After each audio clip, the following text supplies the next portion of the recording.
Hey, what's going on, everybody? Sean Matheis here, CEO and founder of the Millionaire Mastermind, and this is our success series where we're dedicated to bringing you guys the best of the best when it comes to talent, the best entrepreneurs, the best real estate agents, the best mortgage brokers, the business tycoons of the world, and I am super excited about this week's guest. We've got the New York Times bestseller 4 times over, expert contributor on Fox News, Fox Business, CNBC, MSNBC, Entrepreneur.com, Huffington Post, you name it. Grant is everywhere. I look up to him. I follow him. You guys definitely need to follow him, and I think after you hear what we discussed today, you're going to definitely be a fan of his 10X rule and his entire process. He's founded the Cardone University. He speaks and trains sales forces all over the world. Grant Cardone, I really appreciate you being here today. Welcome to the call, my man. Hey, Sean, thank you so much for having me. I appreciate that you think enough of me to have me speak to your audience. Oh, I couldn't think of anybody better. And one of my favorite, just so you guys know, is Grant's Rants. You got to follow this guy on YouTube. That's how I was first introduced to Grant. Was a sales rant. I think he called it the Sales Smackdown. Do you remember that video years ago, Grant? I remember that video. I write all that video content. We've dropped almost 4,000 videos between YouTube and our new channel, whatever it takes network.com. We've dropped almost 4,000 videos there, including reality TV shows.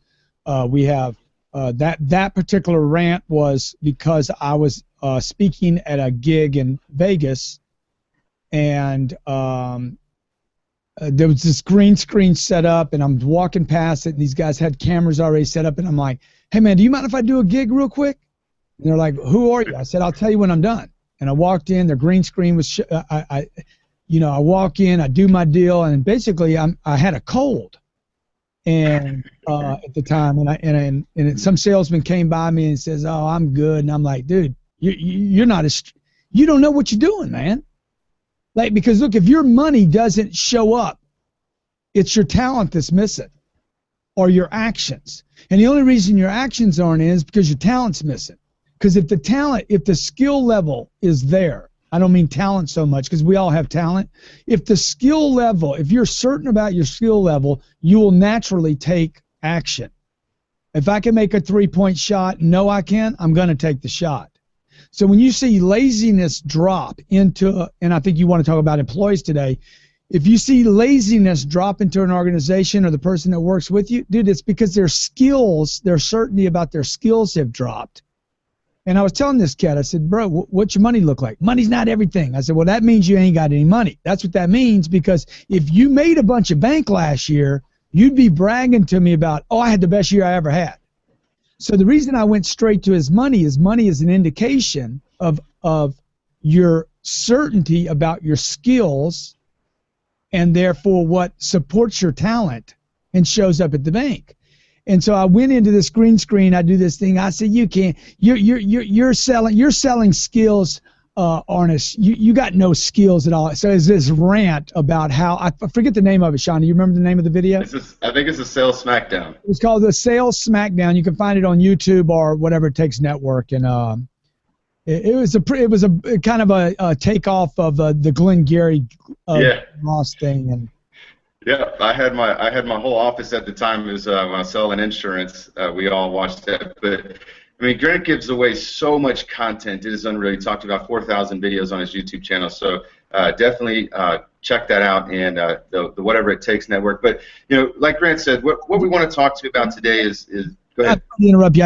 I want to be sure that nobody gets turned off, that we came in on this, me smacking down salespeople like I don't respect them. I love salespeople. If you're not a salesperson, replace the word salesperson with revenue. Like, if you like revenue, good, then you're a revenue man or a revenue woman, because that's what I've always been interested in. It wasn't sales I was so interested in. I wasn't trying to destroy salespeople there. Look, revenue is important to your family. It's important to your community. It's important to your group. It's important to your church. You need revenue to sustain your missions and your goals and your dreams. And so anytime that I write any of my books, I'm really talking about the survivability of whatever the most important things in your life are. it just so happens in the so-called modern age, we need revenue. You know, you need revenue to make your mission a reality. Absolutely. No, and Grant trains salespeople all over the world, and absolutely, he's one of the best. If you're in sales, you've got to follow him. But I wanted to bring Grant on today because he's got a culture within his organization that is like something I have never seen. I mean, I know several people in his organization. I've watched their videos on sales calls. And the way that he is able to build this culture within his organization and have that resonate through every single person I have ever met is astounding to me. And one of the big issues that my clients face, small business owners at large I think face, is finding good talent and then being able to take that talent and mold them and have them adapt and buy into the culture of your business and buy into what it is that your business stands for. And I think Grant and I were talking earlier that most business owners haven't even thought enough to define what that is, what their business stands for, define that mission of that business. In the insurance world, define what your insurance agency stands for. Why is everybody there? And I think first and foremost, you definitely need to address that. But you know, Grant's got a new show that's coming out, or that's already out, The Ultimate Job Interview, and it's on the Whatever It Takes network. But I wanted to talk a little bit about that with you, Grant, and you know what you could do to help small business owners out there articulate what their mission is and how you've built that culture within your organization. And I know that you've trained with some of the biggest Fortune 500 companies out there, and you've been hired and worked with their salespeople. But the problems that you see business owners face when it comes to building a culture in their sales organization and then maintaining that, and then how they can identify good talent and retain that talent. Well, okay, first of all, let me just say that, you know, we do have a culture here that's a little unique. And that goes, I can take credit for some of that. Sherry, my COO, can take credit for probably the largest portion of that. Because she executes on the things that I want done. Jared Glant, he's a 30-year-old guy that you wouldn't expect, you know, from a millennial, discipline, culture, duplication of orders. But I tried it the other way. It just didn't work for me. You know, I just finished spending a weekend with the U.S. Army in Fort Benning. And, you know, these guys, they wake up at 5 o'clock in the morning, they go out and do revelry. 5:30, they're doing physical training. At 6 o'clock, they have breakfast. At 8:30 a.m., they're having their second training. And I'm like, man, that's what I want. You know, I don't want the smartest people. I don't need the smartest people. I don't need the prettiest people. I don't need the tallest people. I need the willing people. The willing people that will do what I want, not what they want. Not what the guy down the street wants, not what CNN wants, CNBC, MSNBC, and MTV. I need my people to do what I want. And I think the business owner, whether you're in insurance or you're in real estate or you're in automotive or plumbing, contracting, whatever you're in, you know, you got to decide what is it you want. If you're going to own the business, look, if you want to own a business, then you should at least get what you want. When I go to a restaurant, I want to get the food I want at the restaurant, okay? Now, if I went to the wrong restaurant, you know, and they don't serve what I want, I'd probably be best getting up and leaving. So I want to get what I want. The reason I went into business for myself is I wanted to do it my way. I see so many people go into business for themselves. They want to do it their way, and then they get in a business, and they got 12 other people that are doing it their way, not the guy's way or the gal's way. So, one, I want my freedom. I live in America. I was speaking to these troops at Fort Benning. They said, man, why are you an entrepreneur? Dude, I want freedom. Why do you live in America? I want freedom. Why'd you leave California? Because they took my freedom away. They started trying to tax me for where I live. They started imprisoning me. They started making me a slave. I want freedom. I'm an entrepreneur, not because I want the nice car and the big watch and a bunch of money. I want freedom. Now, for me to get that freedom, That means everybody around me needs to know what I stand for, because I'm going to hire Robert, but we're not doing Robert's company. We're doing Grant's company. We're not going to, if Robert wants to go do his own deal, risk his own money, his own capital, fall on his face. By the way, 76% of all business owners break even or lose money. I'm sorry, that number is 72%. 72% of all business owners break even or lose money. I'm like, what's the difference? Dude, if you own a company and you break even, you need to put a freaking gun in your head, okay? You need to go work for somebody else, because that's just stupid, or you need to change the way you think. Now, Sean, if your audience is hearing me for the first time, they're like, dude, what's this cat all about? Dude, I'm about freedom, okay? Okay, I'm about freedom. I want freedom. I'm not trying to be an entrepreneur. I'm trying to be free in America that promotes freedom. And for me to be free, I need money. For me to be free, I need people duplicating policy. For me to be free in my mind, when I'm not at work, I need to know they're doing what I want to do, not what they want to do. I have a saying a chick turned me on to.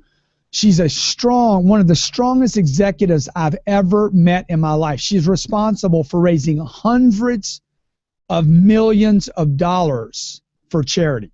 I watched her raise $40 million this weekend. Okay, 40 million, bam. This chick, okay, and I say that with all the respect in the world, because she's a freaking diehard executive. She told me, she says, look, if you don't have always, you end up with nevers. And I said, what was that? You know, Sean, I'm sure, have you ever heard something where you heard it and you're like, whoa, I'll never forget it? You don't have to write it down. You don't have to repeat it. Dude, it's so true that you're like, oh, my God, it just rocked my world. She says, if you don't have always, you end up with nevers. And the point of that is, as a business owner, you need some always. They don't need to be right, by the way. They need to be your always.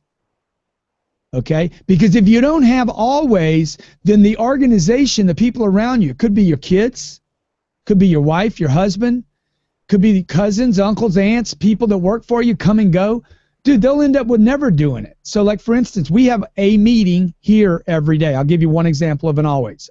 We always have a meeting every single day, no matter what, no matter how many deals, no matter how many customers, no matter what we always have a meeting. Always, always, always. And that creates some stability in an organization and starts putting culture in. The second always that we have is my sales team is required to train on my sales team. My professional sales team is required to train on my material 6 times a day, 3 in the morning and 3 in the afternoon. And that is documented. We have reporting on it. They won't be paid until they do it. And if I got to tell them over and over, we kill somebody. Okay? A third always. And then, Sean, I'll turn it back over to you. If the stats of the organization go down, better said, don't go up. If they stay flat or don't rise, if they go down or stay flat, and we do everything we can to push them up, we always fire someone. Always. Now, I'm not hiring people until I get rid of the bad ones. And I don't mean bad people. I don't mean evil people. I don't mean, they're jihadists. I mean people that are counter to what I want. I consider that bad. If I want to go 140 miles an hour and you're like, no, we need to do the speed limit right now. Well, you know what? There's times when you do the speed limit and there's times when you better not. And so if I got a guy in the back seat saying, oh, I can't go this fast. I'm like, open the door and get out of the car. We got to go fast. Appreciate that, and I like what you hit on a couple of points that actually resonate with one of the conversations I recently had with one of my clients. They in our forum we work in a mastermind setting where all of our clients can interact with each other and work through the systems that we're teaching them. And the question was posed, I can't seem to get my salesperson to do X, Y, and Z, and no matter how much I work with them, what do you guys suggest? And we have all these long-winded comments. I didn't take the time to read all of them because there were so many of them. Yeah. I simply said fire them. I mean, and I think that too many business owners are afraid, especially the small business owners. If you've only got 2 or 3 people working in your organization, they're afraid to lose somebody, and they spend too much time trying and trying and trying to make something out of nothing. And at what point do you decide that it's time to let them go, or at what point can you tell the listeners to say, just let it go? Yeah, what you have basically is the reason the business owner, and you hit on it, the reason the business owner won't get rid of the guy is because they got putty. They got basically putty sitting in a crack. And they know, man, if I pull the putty out, then I'm going to see the crack. Okay, so the reason they won't get rid of the putty is because they're not bringing in new reinforcements like silicone and cement and new putty. Look, you need to hire more people. You business owners, okay? 21 million out of 28 million small businesses in America have no employees. I'm going to say that again. 21 million out of 28 million small businesses in America have no employees. It's Bob doing his own deal. He's a 1099 guy and he works for himself. He's got his own self-employment. He works from his home. He's all proud of that he's got no employees. You guys have taken small to a freaking whole nother level, okay? And let me tell you what small gets you. Small gets you small. And small gets smaller over time. People do not cost money, okay? The way you remove the caulking, the putty, is you have 4 people standing on the sidelines. So we just created this show. I moved to Miami from Los Angeles. We looked at 800 resumes. I had no idea how big a problem this was. So we moved to Miami. They tell me, man, you can't find anybody good in Miami. I'm like, that's what they said in L.A., dude. Everybody in L.A., we can't find anybody good in L.A. because they blamed it on all the Hispanics coming in from Mexico. Then I moved to Miami. We can't find anybody good in Miami. Yeah, why is that? All the Cubans came in from Florida, up into Florida, okay? I remember living in Houston, Texas. We can't find anybody good in Houston. I lived in Lake Charles, Louisiana. We can't find anybody good here. Everywhere I go, I hear the same bullshit. We can't find anybody good. And the guy saying that, I always wonder if the guy saying that is talking about himself. You know, Sean, because when he says, I can't find anybody good, does that include you? Because the moment you've decided you can't find anybody good, it sounds like the single woman. She just got out of a relationship. All men are animals. You know, the guy gets out of a relationship with a girl. I hate relationships. I can't find any good girls. The employer, I can't find any good people. Dude, you guys have given up. Though that is the voice and the vocabulary of a quitter. The way you get rid of the weak guy is you have 4 people standing by. You're staying small. That is the ultimate problem. You're trying to stay small and you're trying to manage your cash. You should not be managing your cash. You should be managing your growth. I made this mistake for 30 years in business. Okay, I'm 57 years old now. I made this mistake until I was 51 years old. I tried to conserve my resources. And I should have been expanding and hiring people, putting money at risk. Instead, what I did was conserve my capital and I put revenue at risk. You see the difference? Love it. So the takeaway there is this. You're putting your revenue at risk when you conserve your capital. So we shoot this TV show when we come to Miami because the hiring process is impossible. You post an ad, 800 resumes, you get inundated with resumes. You can't read more than 3 or 4 of them before you're like, hell, I don't know what to do. I got 796 left to read. I'm like, this is fucked up, okay?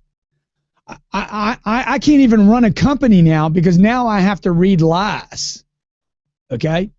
So, and they all say the same thing, you know, I'm a good employee, I'm a team player, I know Excel spreadsheets, I'm good with MS, I don't even know what they're talking about half the time.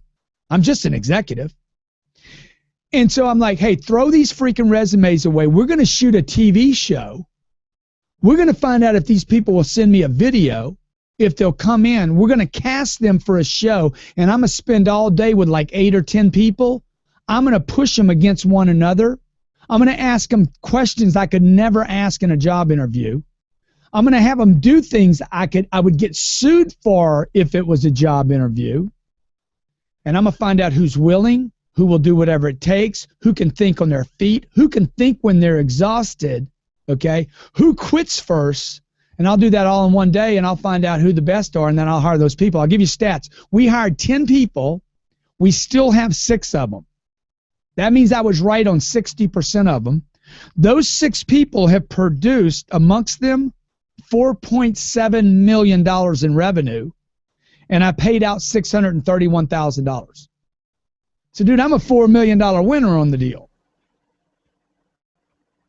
Oh man, that's awesome. I love it, and you guys, I really hope that you're taking this in and this is resonating with you, because those aha sayings, those moments, that's one that I'll remember forever. Is when you conserve cash, your revenue, and so many people have that mindset, and I really hope that sinks in with you guys. Grant, one other thing that is really important for your entrepreneur, business owner to use. For instance, Jacqueline. Okay, I'm just giving you the list of people that we hired here from the show. It's called The Ultimate Job Interview. It's at whateverittakesnetwork.com. You can actually go there for free. You can subscribe. There's 31 one-hour shows there every week by me and other very talented people. Sean, I'd love to have you on the show, okay? If you go to the button called Reality, you'll see the reality series that we were offered by 2 networks, a price to sell, and we didn't. We wanted to keep it there. You'll see 4 shows sitting there, 4 full 1-hour episodes, okay? For instance, we hired Jacqueline. I paid her $2,200. She didn't produce a penny for me. We were wrong about Jacqueline. I knew I was wrong when I did it, okay? Jordan, I paid him $131,000. He made me $1.1 million. Eddie B, I paid him $700. He quit. He made me no money. Andres, paid him $26,000. He was in shipping for a year. I don't know if he made any money for me. He probably didn't, but I had to have him. Okay. Ingrid, paid her $36,000. She never made me a penny. I don't even think she was worth anything. Do you, Robert? I don't know. Great girl. Nice chick. Okay. V never made me any money. Natasha, I paid her $97,000. She paid me $900,000. These people came out of the show. So the point I'm making there is some of them cost me a little bit of money, but the ones that worked make you money. So don't worry about the ones that cost you. Just keep hiring people. Keep looking for people. Keep the door open to interview new people. And this will probably astound you, or maybe not. You've probably seen it all, as many people in businesses that you've consulted for. But I've got a program where we're helping these folks generate leads. And talking about conserving cash and risking revenue, these guys are generating so many leads going through my program as insurance agents. They've got maybe one salesperson, or maybe they're by themselves and they haven't yet hired somebody. Generate leads, and my thought process is generate leads and hire somebody and generate more leads and let them work it, because we're showing them how to generate endless leads here, and 9 out of 10 of them will stop generating leads. They'll stop their advertising because they can't handle the business coming through the door, rather than hire somebody to do that. It's crazy. It makes no sense to me. Because people get frustrated. And the ultimate reason for this is the reason companies stay small is they don't train people and guarantee their success. And this is what I was saying on the opening, okay? Your abilities, okay? People are not lazy. I know every entrepreneur I talk to. Look, I've worked with Google, State Farm, Allstate, ADP, the U.S. Army. I mean, I could just go on and on and on and tell you all these companies. They all say people are lazy. The millennials are lazy. I remember when they said Gen X is lazy. Then before that, you know, every generation is lazy, folks. You know why?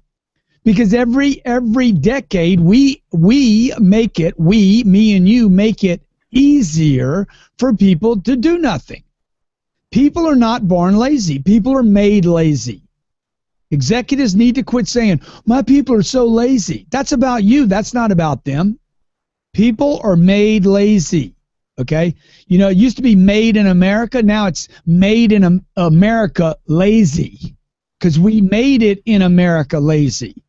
So 100 years ago, you had to go outside, man. You wanted eggs for breakfast? Bro, you had to grab a chicken, okay? You wanted milk? You had to freaking squeeze the titty. So you wanted, 200 years ago, you wanted freaking meat. You had to go kill a moose. Today, what happens? You go to freaking McDonald's. We're made lazy. And so you have to train people. People do not know how to do this. Even at the highest levels, the highest paid people in the world train. LeBron James will do a layup shot today. His contract says he has to do X number every day. He will then move to the foul shot line. He will then move to the three-point line. He will take shots that he's taken tens of thousands, hundreds of thousands of, and even at the upper levels, he is forced to train. So management, okay? Take the time to train your people every single day. First a sales meeting, then training, okay, then role playing, and then duplication. That is, you actually test people out. You could do this whole thing. Like we have a program, Sean, I think you've seen it, where somebody could literally do everything I just went over in 12 minutes a day. 6 minutes in the morning, 6 minutes at night, and I can make anybody hit another level. Awesome. One more thing before we wrap things up here, for the sales folks that are watching the show that may not be a business owner or looking to hire new people or train new people, but for the salespeople out there, what do you see as the biggest hurdle that salespeople face that keeps them stuck at mediocre and from really reaching that top 1% and really being at the top of their organization? What is the biggest hurdle that you see people that come through your stuff? Same thing, staying small. I mean, like you said, hey, for the salespeople out there that aren't interested in hiring people, every salesperson should hire somebody. Well, why wouldn't you hire somebody? Okay, if you're great in sales, why are you doing administrative work? Okay, it doesn't make any sense. You go to the restaurant, you hire somebody to cook food for you. You go on a trip. Do you book your own trip? Okay. Do you build your own car? Do you build a lawnmower? I mean, if you're a professional salesperson making 150 to 200 grand a year, you shouldn't be doing any of that stuff. You paint your house. You have somebody else paint it. You're a professional salesperson. You want to make $1 million a year? You don't do anything but sell. Nothing. You don't do anything, okay? You sell and have sex with your wife, and that's it. And everything else you should basically pay somebody else to do. I pay somebody to cook my food. I pay somebody to clean my house. I pay somebody to mow my lawn. I pay somebody to wash my car. I pay somebody to build my car, right? I don't want to do that stuff. I want to get in front of clients, and I want to give a little bit of money to people to do the things that don't pay me, which means I need somebody taking care of my schedule, my calls, my follow-up, my administration, my CRM. I need to grow and expand. You cannot be a great multi-million-dollar producer if you're one person. Grow, get big, 10x everything.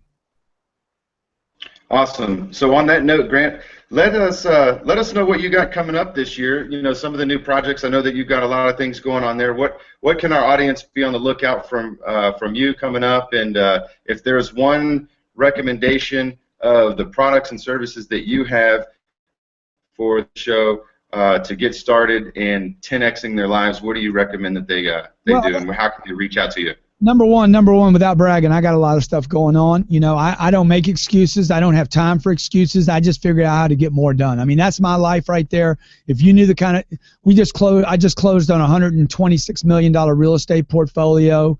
The last quarter, this quarter of this year, the end of last year, I closed on, I think it was $90 million of real estate. That's a multifamily. That's a business I own. We just signed up some huge contracts with our online platform. We just produced an online training platform for Army troops or military troops in transition from the Army. We give that to the U.S. Army, by the way. It's how to teach a guy that was doing artillery in Afghanistan how to become a salesperson and now provide freedom for his family. I mean, let's face it. He fought for my freedom. Now I'm going to help him get his. when he comes back to civilian life. So we just dropped that program. I'm about to do a gig with Steve Harvey, another gig with Tony Robbins. I just got a book deal this week with Simon & Schuster, so I'll be writing a book called Obsessed. We're dropping 6 more shows of Whatever It Takes, a reality show. I got 2 kids and I got a wife. You say, hey, how do you do it all? Dude, I give 100% to every one of those projects. 100% I give to every one of those projects. If I'm working on real estate, I'm 100% in it. When I finish with that project, I then move to my book deal, and I give 100%. And then when that's done, I got my sales office over there, and I walk past it, and I'm like, I'm going to freaking jack these guys up. And when I do that, I give them 100%. And when I go home tonight and I'm with my little 3-year-old, who, it's that moment where I can really develop that relationship, I give her 100%. And then when I lay down with my wife tonight, I'm going to give her 100%.